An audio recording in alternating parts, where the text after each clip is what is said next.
আমার মা বলেছে যে আর আমার মা ব্লগে কোনো ইন্টারেস্টও দেখাবে না। প্রথমবার মানে 2023-তে 25 যখন আমরা এসেছিলাম, সত্যি বলতে পুজো দিতে গেলে আমার ওই টাকা দিয়ে পুজো দেওয়া কোনোদিনও পছন্দ না। তো good morning everyone, welcome back to the channel. So I hope তোমরা সবাই অনেক ভালো আছো। তো আজ আবার একটা brand new day with a brand new blog. And এখন সকাল সকাল আমি রেডি হয়ে নিয়েছি, 9টা বাজে প্রায়। তো আজকে যাচ্ছি হচ্ছে, আগে এখন যাবো একটুখানি মন্দিরে, সেটা কালীঘাট টেম্পেলও হতে পারে বা লেক টেম্পেলও হতে পারে, যেখানে বেরিয়ে যেটা সুবিধা হবে সেখানেই যাবো। আর এই যে কিছু বলার আছে মা? বলো বলো। চুলটা ঠিক করে আমার মা বলেছে যে আর আমার মা ব্লগে কোনো ইন্টারেস্টও দেখাবে না, কোনো কিছু করবেও না, কারণ আমি একটাও ব্লগ নাকি ছাড়ি না বলে, তার জন্য বলেছে ব্লগ নিজের মতন করে নিজে করে নিবি, আমাকে আর দেখাবি না। আর এখন যেই দেখেছি অমনি হাসছে, দেখো না। এর আগে আমার কোনো ইন্টারেস্ট নেই, এর আগেই হাসছিল। আর ওইটা লিসা তো সবসময়ের জন্য ল্যাদখোর,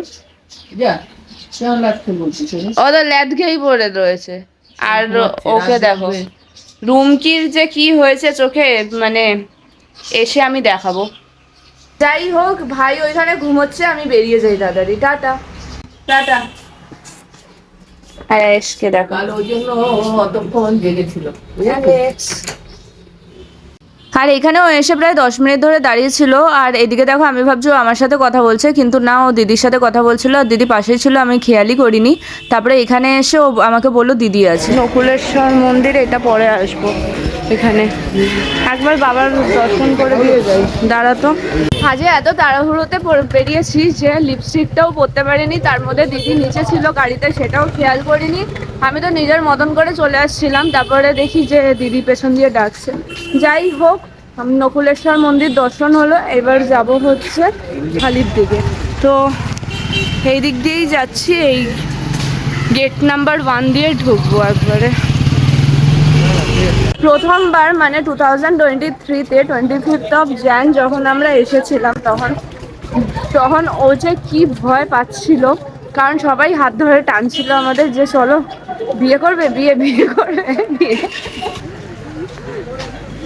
এইখানে থাকে না কালীঘাট মন্দিরে, খালি টানছে হাত হাত ধরে যে চলো বিয়ে করবে, চলো বিয়ে করবে। ভুল বলেছি একটাও? হ্যাঁ, তারপর 2023 পর এতবার মানে তাও অনেকবারই আসা হয়েছে, তো এখন ওর ভয়টা সেটা কেটে গেছে। এই যে ঢুকছি এখন, একদম নিজের মতন করে চলো আমি যাচ্ছি। এই যে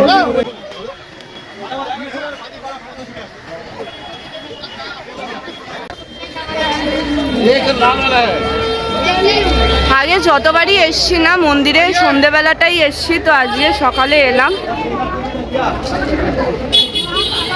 আজকে হলো স্যাটারডে, আর স্যাটারডেতে কালীঘাটে এই লাইন। তো সত্যি বলতে পুজো দিতে গেলে আমার ওই টাকা দিয়ে পুজো দেওয়া কোনোদিনও পছন্দ না, তো তার জন্যই এই লাইনে দাঁড়িয়ে আমি পুজোটা দিয়েছিলাম। তো একটা যেহেতু বড় লাইন ছিল, তো আমাদের এখানে কালীঘাট মন্দিরে ফেমাস পান্ডারা যারা রয়েছেন তারা বলছিলেন নাকি 4 ঘন্টা লাগবে লাইনে দাঁড়িয়ে। এই দেখো এদিকে, তার মধ্যে দেখাই, নতুন বিয়ে করে আসছে নবদম্পতি, বাহ, বর বউ বেশ সুন্দর।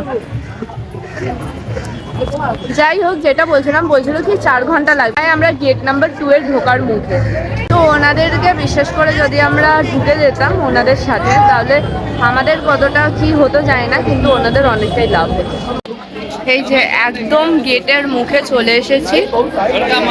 ভেতরে গিয়েও অবভিয়াসলি লাইন রয়েছে, কিন্তু অনেক তাড়াতাড়ি এখানে মানে গেটের সামনে চলে এসেছি। গেটের সামনে একদম মুখে চলে এসেছি, গেটের মুখে একদম চলে এসেছি। দেখো আমি পারছিলাম না, তার জন্য একটা জলের বোতলও নিয়ে নিয়েছি। আর এটা আমি সব জায়গায় গিয়েই নিয়ে নিই।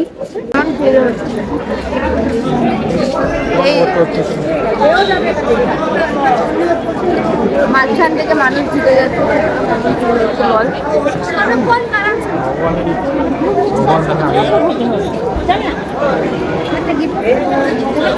তো ঢুকে দর্শন করি ভেতরে।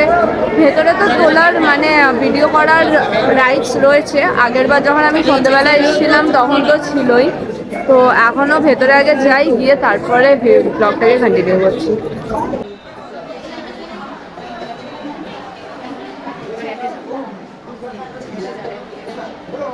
এই দেখো এখানে পুরোপুরি দেওয়া আছে কোন দিকে কি আছে, কোন মন্দিরটা কোন দিকে আছে। মন্দিরের প্রবেশ সোজা, কুণ্ডপুকুর সোজা, মানসা দেবী ডান দিকে, শ্যামরাই মন্দির ডান দিকে। যে দেখো এখান থেকে পাশে পাশে আমরা এতক্ষণ ধরে লাইন দিয়ে এলাম, তারপরে এই যে এখান থেকে পাশে পাশে ঢুকছে হচ্ছে ভিআইপি, সব ভিআইপি মানুষেরা। দেখি কোন দিক দিয়ে যায়, ভিআইপি এন্ট্রিটা কোন দিক দিয়ে হয়। সোজা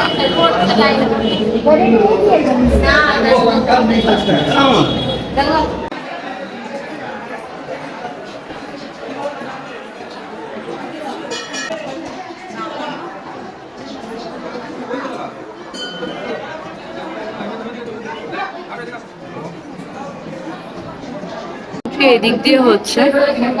আগের যে মন্দিরটা মানে কালীঘাট মন্দির, আগের মতন কিছুই আর নেই। এখনো এতটা লাইন, তাতেও কোনো অসুবিধা নেই।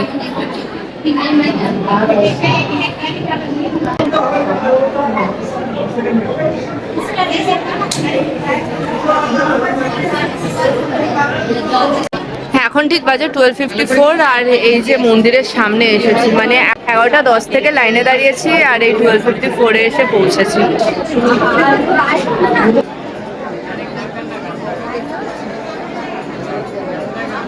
এই খাম্বাটা রয়েছে আর এখানে দেখো আবার এখানে লেখা আছে যে কি কি মানে কোথায় কোথায় যাওয়া যায়, ডিরেকশনটা দেওয়া রয়েছে। আর এই যে মায়ের কালীঘাটের মন্দির, এখান থেকে ঠিকভাবে তুলতেও পারবো না, এই লাইনটাতে আসতে হবে, এলে ঠিকভাবে উঠবে। এই দেখো এতক্ষণ ধরে আমাকে যা যা বলার সব বলে নিয়েছে, এবার আসছে। আর এদিকে পুকুর রয়েছে, এদিকে পুকুরটা রয়েছে।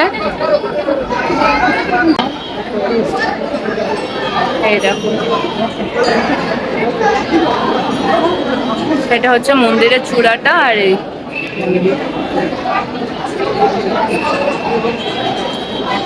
যদিও বা এর আগেও ব্লগে আমি কালীঘাট মন্দিরটা তুলে ধরার চেষ্টা করেছিলাম, কিন্তু কতটা পেরেছি জানি না, কারণ সন্ধ্যেবেলা এসেছিলাম।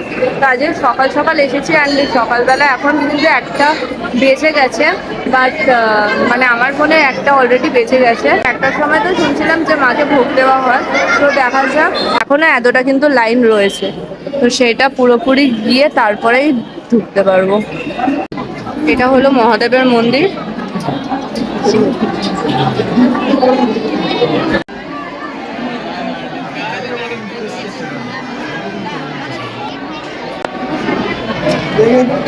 এই লাইনটা ক্লিয়ার করলেই তারপরে এই মন্দিরে ঢুকতে পারবো। ওর এখন সব থেকে বড় চিন্তা যে এখানে বাইকটা রেখে গেছিলাম সেখানে আদৌ বাইকটা রয়েছে কিনা, তো আগে গিয়ে সেটাই দেখতে হবে। এই তো মানে লাইনে দাঁড়িয়ে না এই 2-2.5 ঘন্টা শুধু বাইকের জন্য মাথা খেয়ে নিয়েছে আমার, সত্যি বলছি। আমাদের পুজো এখন কমপ্লিট হলো, এখন বাজে প্রায় 2টো অ্যান্ড পুরো ভগবানের কাছে গিয়ে মানে মা কালীর কাছে গিয়ে সামনে গিয়ে প্রণাম করতে পেরেছি, প্লাস হচ্ছে মালাটাও পরাতে পেরেছি, আর কিছু ধাগা ছিল সেইগুলোরও আমি মায়ের পায়ে ঠাকাতে পেরেছি। তো আমি সত্যি খুবই খুশি। তাই না, ভেতর থেকে একটা পুজো দেওয়ার পর মায়ের কাছে এসেছি, পুজো দেওয়ার পর একটা খুশি হয়, সেরকম একটা খুশি লাগছে। তো চলো এখন কিছু খাবো, খেয়ে তারপরে বাড়ি চলে যাবো। আমি এই বাড়ি ঢুকলাম আর এখন অলরেডি 2:30 বেজে গেছে। তো দরজাটাকে দেখো বন্ধ করে রেখেছে, কারণ এরা নাহলে ওইদিকে গিয়ে না বড্ড চেঁচাবে। অ্যাকচুয়ালি যেহেতু 2:30 বেজে গেছে, তো ওদের খাবার যে টাইমটা সেটাও হয়ে গেছে। অ্যান্ড আমি জানি না কি করে ওরা খাবার টাইমটা ঠিক বুঝে যায়। তো ওইখানে ওরা দাঁড়িয়ে আছে, মা কখন দরজাটা খুলবে আর কখন ওরা ভিডিও শুট করে আজকে আমাকে পাঠাতে হবে, তার জন্য।